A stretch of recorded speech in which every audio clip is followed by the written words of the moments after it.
Good afternoon everyone, I am back today to show you a little bit of creative journaling. So I am going to do my September memories in my creative journal.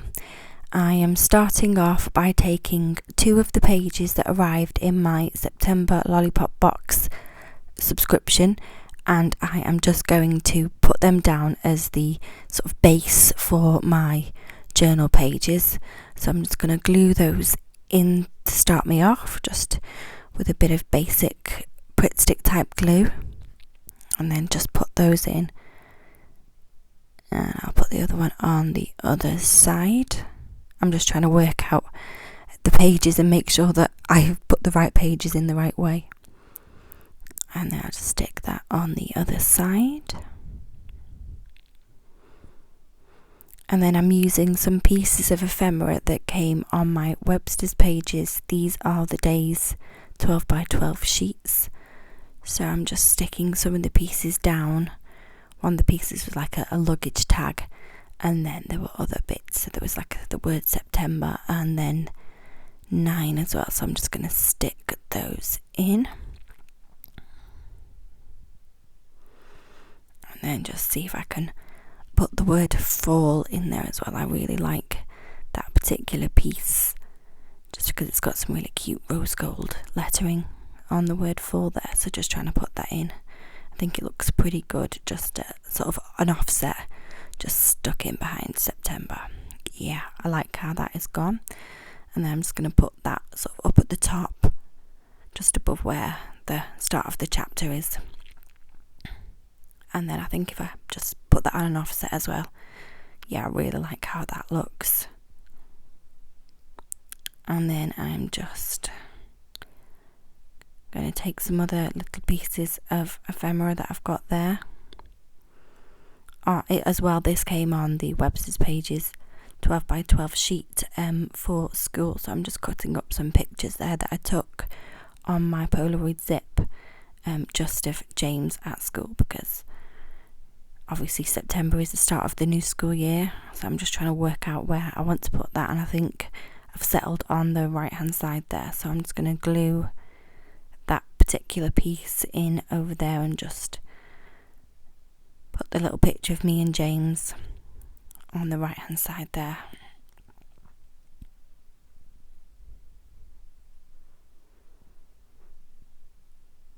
And I'm just trying to look through my ephemera tray just to see what other bits and pieces I've got in there. So I'm using a couple of pieces from the Lollipop box there, just looking for anything that's, like cute little tones, muted tones in there. So this envelope came in the September Lollipop box, and I've kind of got a thinking that somehow I'll try and do like a bit of a Hogwarts letter type thing. And then I'm also using the frame that came in the Lollipop Box Club as well.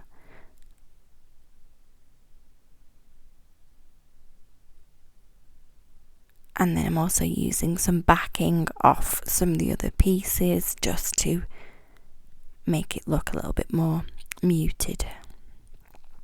So I'm just going to stick that behind the frame there.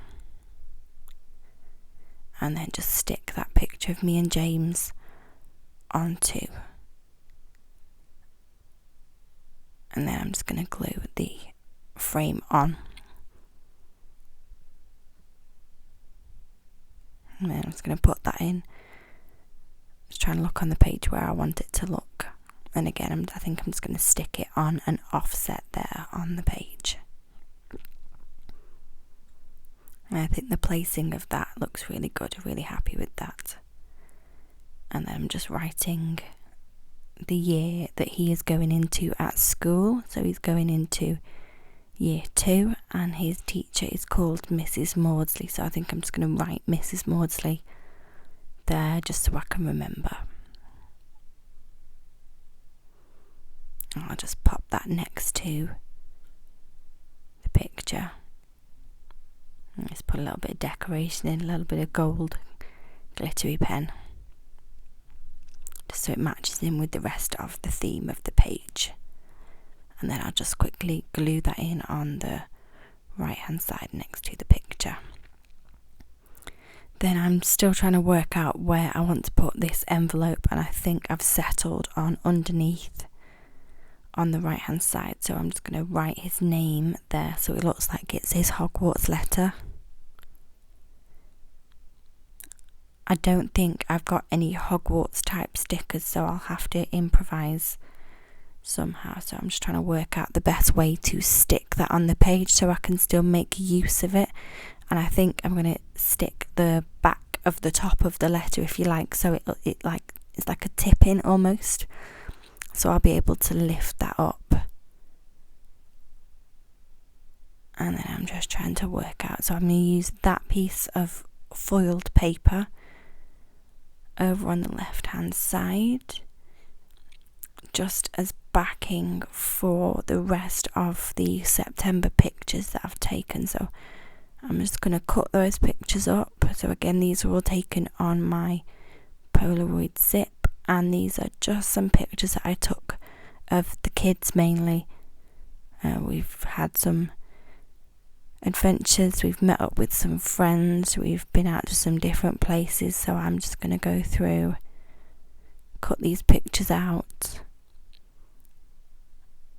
and just stick them in. So I'm just going through trying to work out where best I want all these stickers to sit.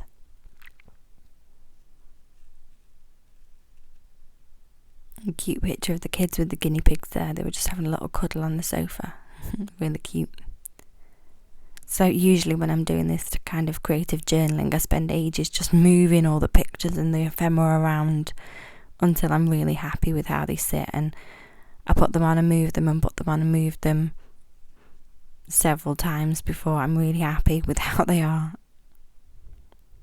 And sometimes I glue them down and then I peel them back up and move them again. So I think I've decided that those ones at the bottom I just want to put on a bit of an offset. I think I'm happy with that placement now. So moving back over to the right hand side now, I have just written a little bit of journaling just about September, which I've put underneath the Hogwarts letter.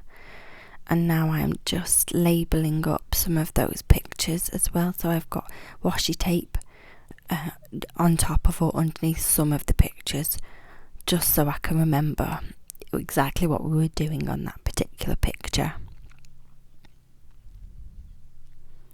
And then I'm just using some really teeny skinny washi tape just on some different parts of the spread. This washi tape, it's a real pain. I love it because it's so beautiful. It's really delicate, but it's really not sticky, so every time I use it I have to use some Pritt Stick underneath it to make it stick. But sometimes the washi tape is so beautiful that you don't mind doing that. So I have also put some washi tape over the picture frame. I liked the picture frame, but the red was sort of clashing with the other colours on the page, and I wanted something a bit more muted. So I put the rose gold on, and actually I'm really pleased with how that has turned out. It's just made the page just a little bit more delicate. So yeah, much happier with that particular setup now. So I just wasn't completely happy with the label. I wanted to try and put something on it, something ribbony or cute, and I had a bit of trouble with that label. The paper tore, so I ended up needing to put a little bit of rose gold washi on to try and strengthen it, and then I'm just trying to thread through a little bit of this gold ribbon, which was a right pain in the bum. But I just put it on, tied it round as best as I could without losing my temper with it too much, just to give it like a bit of a mixed media type feel, so at least it's got something tactile on there as well. And then I'm just going to put a little bit more of that skinny washi up at the top of that label, and then just chop the excess off there. So I think I am pretty much all finished with the layout. So here I put a bit of extra, so obviously you saw me putting on the ribbon. I put some extra little decoration, some hearts in there. And there you can see the little bit of washi tape that I put on to describe those pictures. Then over on the right hand side you can see in a bit better detail the gold washi tape I put over that picture, which I much prefer now, much happier with that. Then my little tip-in page, there's my fake Hogwarts letter with the gold lettering on, and my September highlights. Thank you so much for watching my first creative journal session. I hope you've enjoyed it, and I will see you all next time. Bye everyone.